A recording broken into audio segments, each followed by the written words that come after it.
I was tempted to begin this sermon with an apology.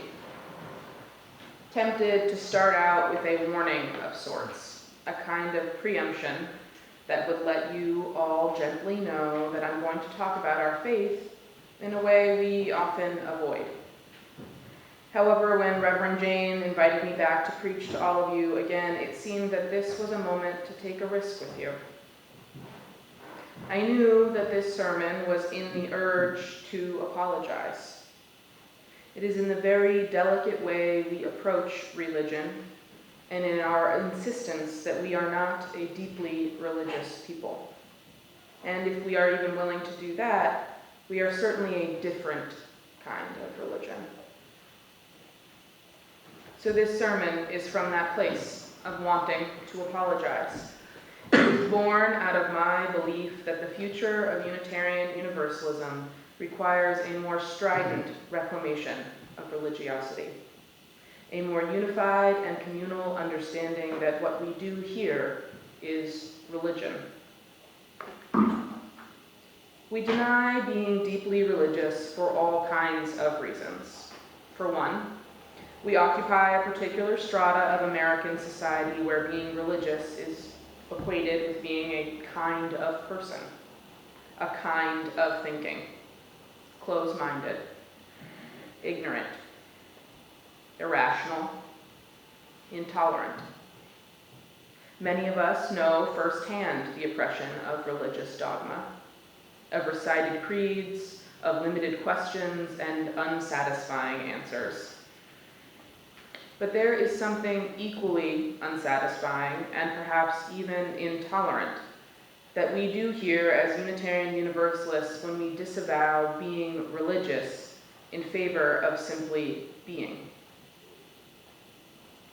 Too many of us allow ourselves to indulge in a kind of cultural arrogance that supposes that what we do here is so altogether different, so entirely better than what they do over there, that it removes us from our values and it weakens our commitment to justice. To reclaim religiosity in the name of Unitarian Universalism means we must acknowledge that we never really lost religion in the first place. Most of us arrived here having grown up with religion in some form or another. Perhaps it was a decided leaving, a marked departure from the faith of your childhood in which you exerted agency over your spiritual journey. Perhaps it was a petering out, a recognition that the dribs and drabs of high holidays and infrequent Sundays didn't ultimately add to your life. And for many of us, it was a fleeing. We left because we were hurt, we were abused, and we were denied our dignity. But our wandering led us here. Our departure from the religious communities of earlier years meant an arrival somewhere else, an arrival here. But we get fixated on the departure. We get hung up on all the reasons we left rather than all the reasons we returned. We operate from a narrative that puts so much distance between the religions of our other lives and the religion we practice today that we don't even call what we do here today religion. We have somehow gotten it into our minds that all that stuff, all that God stuff, all that Lord and prayer stuff needs to be left behind so we can move forward. And this results in congregations full of people only bringing part of themselves to Unitarian Universalism, when all we ever wanted, all you ever deserved, was to bring your whole self here. I'm here to say that I believe the future of Unitarian Universalism needs it. It needs your whole self. It needs that you recognize the small voice that brought you here. Because despite the fact that you left religion, somehow or another you ended up back in a place that meets every Sunday, that sings together and lights candles together and is silent together. There is something innate in needing religion, something so pure and natural, a hunger for something more. And to deny that what we do here is religion, that what we are together is religious, is to deny a part of you. To reclaim religion is to reclaim the small, seemingly insignificant moments of religion in your life that led you to this point. And perhaps these are the best memories from your previous religious experiences. The incense that simply smelled good, the ritual of the hot shower and the freshly ironed clothes you got to wear, the chatter of familiar voices after services, or the hominess of songs that you needn't look at words to sing. James Baldwin admitted that it took me a long time to disengage myself from this excitement.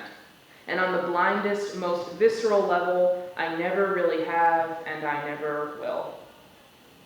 He is underscoring the naturalness of it, the way that religion is part of being human, that the small moments that did in fact feed us in our former religious homes attuned us to the ways in which Unitarian Universalism fed us better, made us feel fuller, more satiated, and better prepared to face the day. This is what Barbara Brown Taylor is talking about when she says, "I give thanks for even the semi-terrible things that have happened to me, since they have shown me what is really real." Those unsatisfying religious experiences of our lives before Unitarian Universalism are still with us, and they prepared us to receive the blessing of Unitarian Universalist religion into our lives. I mean, wasn't that moment profound? Wasn't that moment holy? When you found your way here, the physiological response, the exhalation, the tears at discovering this faith, didn't it awaken something in you that you believed you'd never see or feel or touch again? Your religious journey didn't start and stop with Unitarian Universalism. It was simply a continuation. And to reclaim religiosity is to live into the notion that we are all in process. Perhaps even the process is the religion. The trying and the striving and the failing and the second and third and fourth attempts at getting it right. So by reclaiming religiosity, I'm offering us the chance to be in process together, to try again to get closer to good, side by side, in the name of our faith. Because there is so much at stake in being religious people. In a world so divided, so fragmented into factions, we have much to gain by finding and standing on common ground. 5.8 billion people in this world identify as of faith, and wouldn't we do well to put ourselves alongside them? To stand shoulder to shoulder with the religious people of the world and say, we are a family of believers and I will do right by you. And part of doing right by them is the loving correction of their actions, because that is so very much what is at stake here. We have ceded religion to bigots. We have ceded religion to those who preach hate, who breed loathing and resentment and fear, who carve deeper channels between us and use our sacred texts because they are our sacred texts too, to spread a gospel of hate.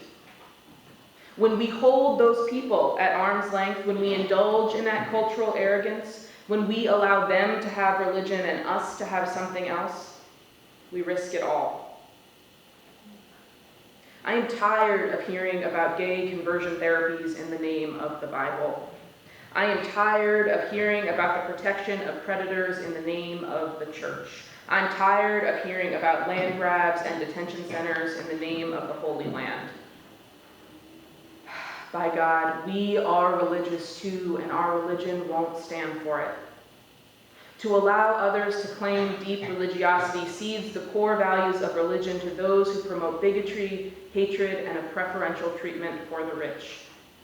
This is the ultimate so what of my exhortation to reclaim religiosity in the name of Unitarian Universalism.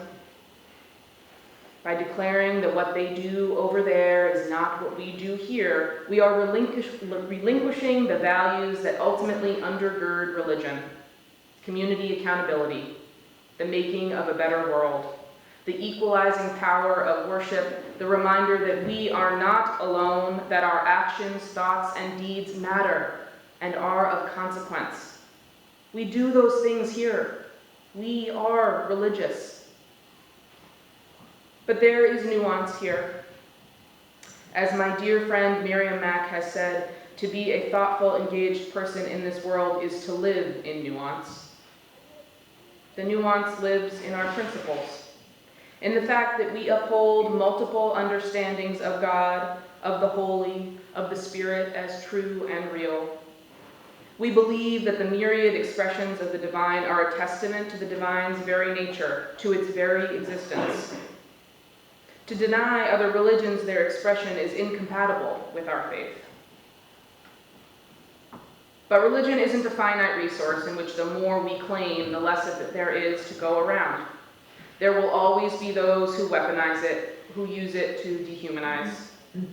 But to reclaim it holds promise for each of us and for Unitarian Universalism. It is to find ourselves made equal, wringing wet, singing and dancing in anguish and rejoicing at the foot of the altar. It is to be our full selves here, rather than just the self that began the day we signed the member book. It is to honor that we are all in process, that we are all on a journey. And it is to strengthen Unitarian Universalism. Often I have wondered if we aren't reticent to claim religiosity because we are insecure about the strength of our theology. If we are concerned that it might bend or break under the weight of such a claim. It simply isn't true.